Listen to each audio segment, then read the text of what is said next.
بسم الله الرحمن الرحيم.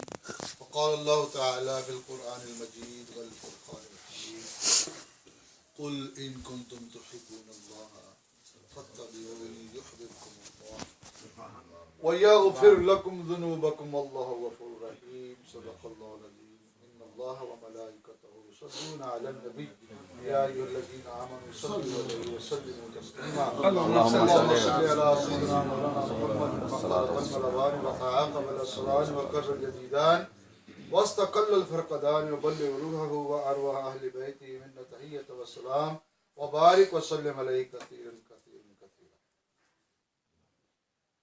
جو ناچیز نے بیان کرنے کے لیے سوچا ہوا تھا اس کے لیے تو کچھ وقت درکار ہے، لیکن کوشش کروں گا کہ مختصر وقت میں سبھی کچھ بیان ہو جائے. سبحان اللہ، ماشاءاللہ. درود پاک کی فضیلت میں چونکہ آج جمعرات ہے، جمعے کی رات ہے، جمعرات یعنی کہ جمعے کی رات، صبح جمعۃ المبارک ہے. رسول اکرم نور مجسم احمد مجتبی حضرت محمد مصطفیٰ صلی اللہ تعالی علیہ وآلہ وبارک وسلم نے ارشاد فرمایا کہ جمعے کی رات کو، اور یہ جمعے کا دن یعنی جمعے کی رات کو ہی اللہ تعالی جل شانہ کی بارگاہ سے ملائکہ دنیا کے اوپر آ جاتے ہیں. سبحان اللہ. اور وہ رب تعالی جل شانہ کی بارگاہ سے نوری کاغذ اور چاندی کے قلم لے کر دنیا کے اوپر اترتے ہیں، اور جو اس رات درود پاک پڑھتا ہے وہ فرشتے اسے اس پر لکھ لیتے ہیں. اور لکھنے کے بعد وہ لکھا ہوا درود پاک میرے پاس جمع کروا دیتے ہیں، میرے پاس لے کے آتے ہیں، میں انہیں اپنے ایک مخصوص فائل میں، مخصوص فولڈر میں محفوظ کر لیتا ہوں. اس لیے ہمیں چاہیے کہ جمعے کے دن کو، جمعے کی رات کو کثرت سے درود پاک پڑھا جائے. اور ویسے بھی روزانہ میں بندے کو کثرت اس لیے کرنی چاہیے کہ امام الانبیاء حبیب کبریا احمد مجتبی حضرت محمد مصطفیٰ صلی اللہ تعالی علیہ وآلہ وبارک وسلم نے ارشاد فرمایا کہ جو شخص 1000 مرتبہ روزانہ درود پاک پڑھتا ہے تب تک اس کی موت واقعہ نہیں ہوگی جب تک وہ اپنا ٹھکانہ جنت میں نہیں دیکھے. سبحان اللہ. آج کا موضوع، اور اکثر اس محفل میں تو موضوع ہی محبت مصطفیٰ علیہ السلام. سبحان اللہ. سبحان اللہ. جو ٹاپک ہوتا ہے وہ رسول اللہ صلی اللہ علیہ وسلم کی محبت پہ ہوتا ہے. ابھی جب ناچیز محفل میں آیا تو یہ ہمارے برادر انہوں نے مجھے فون کیا کہ شاہ صاحب یہ ایک واقعہ پڑھیں، آج بس آپ نے اسی کے اوپر ہی بیان کرنا ہے. سبحان اللہ. وہ واقعہ بھی انشاءاللہ بیان کروں گا. لیکن بات کیا ہے؟ بات تو یہ ہے کہ وہ تو یہودی کا بچہ تھا، وہ یہودی کا بیٹا تھا. رسول اللہ صلی اللہ تعالی علیہ وآلہ وبارک وسلم کی ذات گرامی سے اس نے محبت کر لی. باپ نے سودا لینے کے لیے بازار میں بھیجا. جب بازار میں آیا، جب ایک جگہ سے گزر ہوا تو امام الانبیاء علیہ السلام وہاں سے تشریف لے کے جا رہے. سبحان اللہ. اس یہودی کے بیٹے نے دیکھا، دیکھتے ہی فرشتہ ہو گیا، دیکھتے ہی فدا ہو گیا، دیکھتے ہی محبت میں گر گیا، دیکھتے ہی عاشق ہو گیا، دیکھتے ہی دیوانہ بن گیا، دیکھتے ہی سرکار کا دیوانہ بن گیا. باپ نے بھیجا تھا جاؤ سودا لے کے آؤ. سودا لینے کی بجائے سارا دن سرکار کے دیدار میں ہی گزار کے جب گھر واپس گیا تو باپ نے کہا کہ تجھے تو سودا لینے کے لیے بھیجا تھا، وہ کدھر ہے سودا؟ کہتا ہے جی میں سودا لے بھی آیا ہوں اور کر بھی آیا ہوں. سبحان اللہ. باپ یہودی تھا، کہتا عقل کے اندھے تیرے ہاتھ میں کچھ بھی نہیں ہے، خالی ہے. کہتا میں سودا لے بھی آیا ہوں، سودا کر بھی آیا ہوں. تو کیا کرایا ہے؟ اللہ اکبر. یہودی کا بیٹا کہنے لگا کہ اس امام الانبیاء کو دل دے آیا ہوں جس کو مسلمان اپنا نبی کہتے. سبحان اللہ. خیر وہ تو یہودی تھا، یہودی کا بیٹا تھا، لیکن ہے انسان تھا. انسان کو اشرف المخلوقات میں سے کہا گیا ہے. بات یہ ہے کہ اگر یہودی کا بیٹا سرکار سے محبت کر لے تو مقبول ہو جائے، وہ تو ایک طرف ہم واقعہ رکھتے ہیں. ہم تو یہ کہتے ہیں کہ جو رسول اللہ صلی اللہ تعالیٰ علیہ وآلہ وبارک وسلم کی ذات گرامی کے نالین مبارک کے ساتھ جو خاک لگ جائے اس کا رتبہ بھی اللہ کی بارگاہ میں بڑھ جائے. بے شک بے شک. وہ نبینہ یہودی کی آنکھوں میں سرکار کے نالین مبارک کی خاک پڑی اور وہ روشن ہو گئی. واقعات زیادہ ہیں لیکن مختصر سے وقت میں اپنے اس بیان کو مکمل کرنے کی کوشش کروں گا. وہ نالین مبارک کے ساتھ خاک لگی، اس میں نورانیت آ گئی، اس میں شفا آ گئی. وہ ستون حنارہ جس کے ساتھ سرکار ٹیک لگا کے خطبہ دیا کرتے تھے وہ تو کٹا ہوا تنا تھا، وہ تو ایک کھجور کا تنا تھا. کھجور جب تک اپنی جگہ پہ قائم رہے اس کو پھل لگ جاتا ہے، لیکن جب وہ کٹ جائے اس کا مطلب ہے وہ بے جان ہو گیا، اب اس کو پھل نہیں لگ سکتا. ہم تو یہ کہتے ہیں کہ بے جان کھجور کا تنا سرکار سے محبت کرے تو اس میں بھی جان آ جاتی ہے. سبحان اللہ. اس کا بھی رتبہ اللہ کی بارگاہ میں بڑھ جاتا ہے. سبحان اللہ. سبحان اللہ. جبل احد انسانوں میں سے نہیں ہے، اشرف المخلوقات میں سے نہیں ہے. اللہ کے نبی علیہ الصلوۃ والسلام نے ارشاد فرمایا جبل احد مجھ سے محبت کرتا ہے، تم بھی اس سے محبت کرو. اللہ اکبر اللہ اکبر اللہ اکبر. وہ دسترخوان جس کے اوپر سرکار کھانا تناول فرماتے تھے، کھانا تناول فرمانے کے بعد ازواج مطہرات کیا بتاتی ہیں، جب وہ زیادہ استعمال شدہ ہو جاتا تو ہم اس کو تنور میں ڈال دیتے، کچھ دیر بعد باہر نکالتے تو وہ داغ دھبے بالکل دور ہو جاتے. سبحان اللہ. اور دسترخوان ویسے کا ویسے ہی رہتا. رسول اللہ صلی اللہ تعالیٰ علیہ وآلہ وسلم نے ارشاد فرمایا کہ میں ان پتھروں کو بھی جانتا ہوں جو میری بعثت سے پہلے مجھ پر درود پڑھتے تھے. اللہ صلی اللہ علیہ وسلم. وہ تو یہودی کا بیٹا تھا جب پیدا ہوا تھا تو فطرت اسلامیہ کے اوپر ہی پیدا ہوا تھا نا. جب وہ یہودی کا بچہ پیدا ہوا تھا تو پیدا تو مسلمان ہی ہوا تھا نا، وہ تھا اشرف المخلوقات. بچہ جب پیدا ہوا تھا مسلمان ہی. یہودی میں گھر میں رہنے کی وجہ سے اس کا ماحول بدل گیا لیکن پیدا وہ مسلمان ہی ہوا تھا تو اس کا رتبہ محبت کرنے کی وجہ سے بڑھ گیا.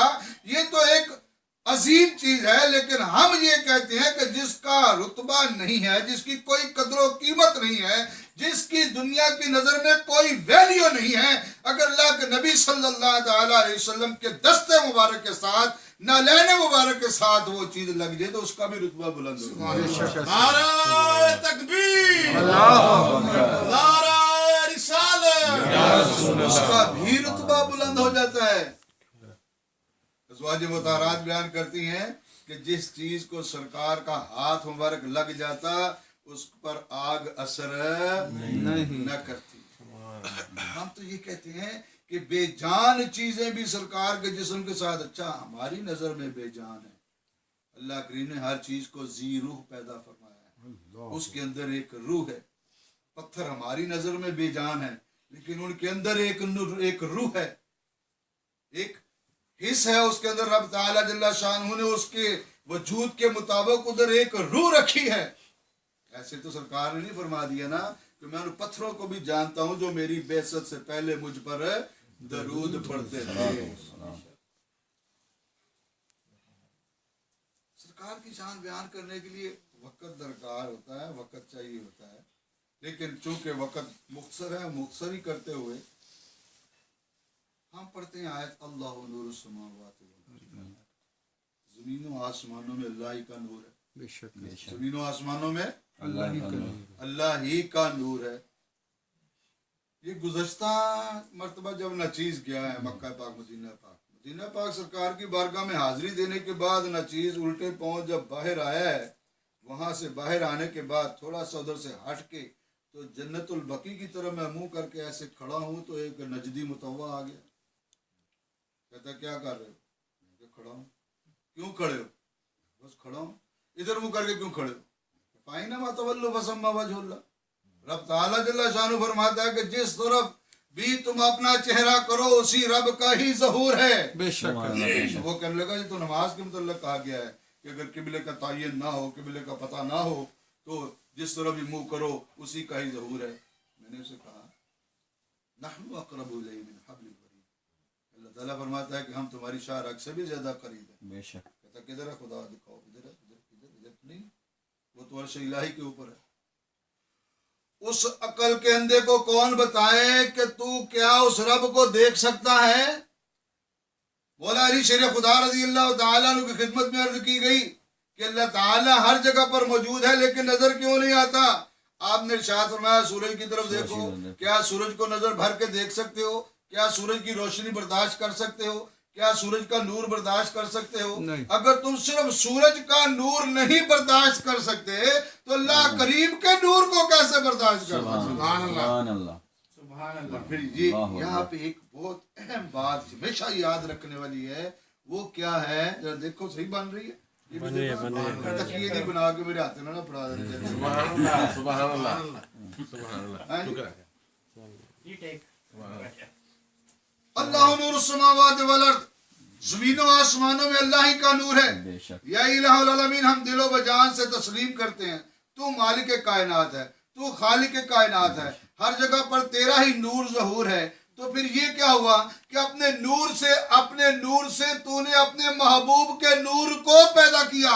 اول ما خلق اللہ نوری، سب سے پہلے رب تعالیٰ جل شانہ نے اپنے نور سے میرے نور کو پیدا کیا، پھر اس کے آگے حصے کیے، اس سے یا الہ العالمین، پھر تو نے عرش کو بنایا، لو کو بنایا، کرسی کو بنایا، سورج کو بنایا، ستاروں کو بنایا، آسمانوں کو بنایا، مخلوق کو بنایا، نظر کے نور کو بنایا، دل کے نور کو بنایا، دماغ کے نور کو بنایا، روشنی عطا کی۔ یا الہ العالمین، یہ تو نے بالکل واضح طور پہ اپنے نور سے کیوں نہیں کیا؟ ہاں بندو، میں تمہیں یہ بتا دینا چاہتا ہوں کہ اگر موسیٰ علیہ السلام میرے دیدار کی تمنا کریں، میں اپنی تجلی کوہ طور کے اوپر ظاہر کروں، موسیٰ علیہ السلام بے ہوش ہو جائیں، ان کے ساتھ والے مر جائے، کوہ طور سرما بن جائے، تو کون ایسا ہے کہ جو میرے نور کو برداشت کر سکے گا؟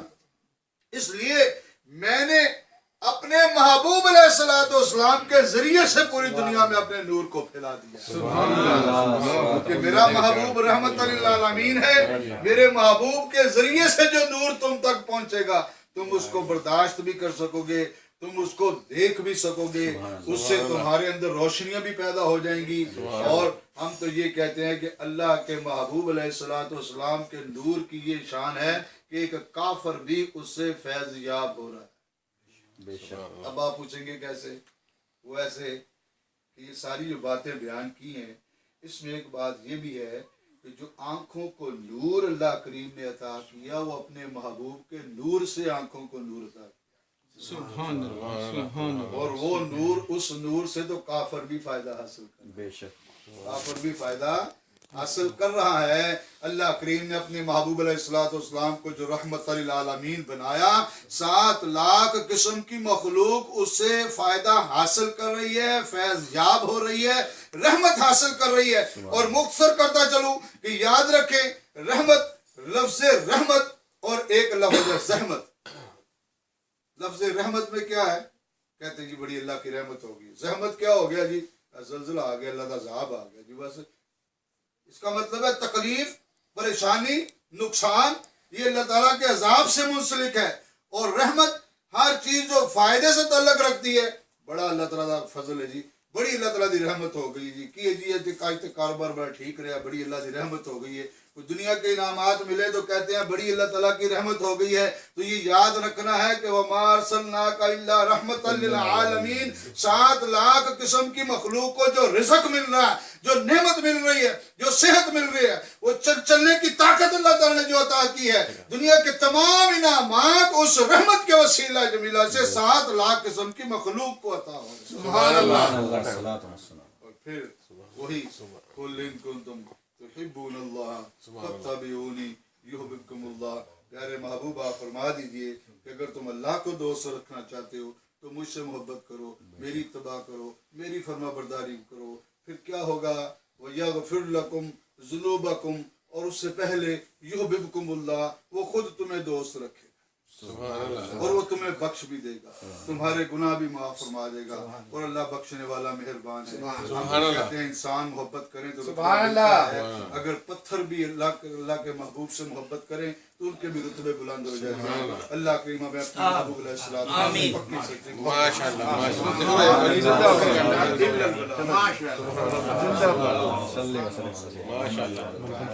سمدانی صاحب زندہ باد۔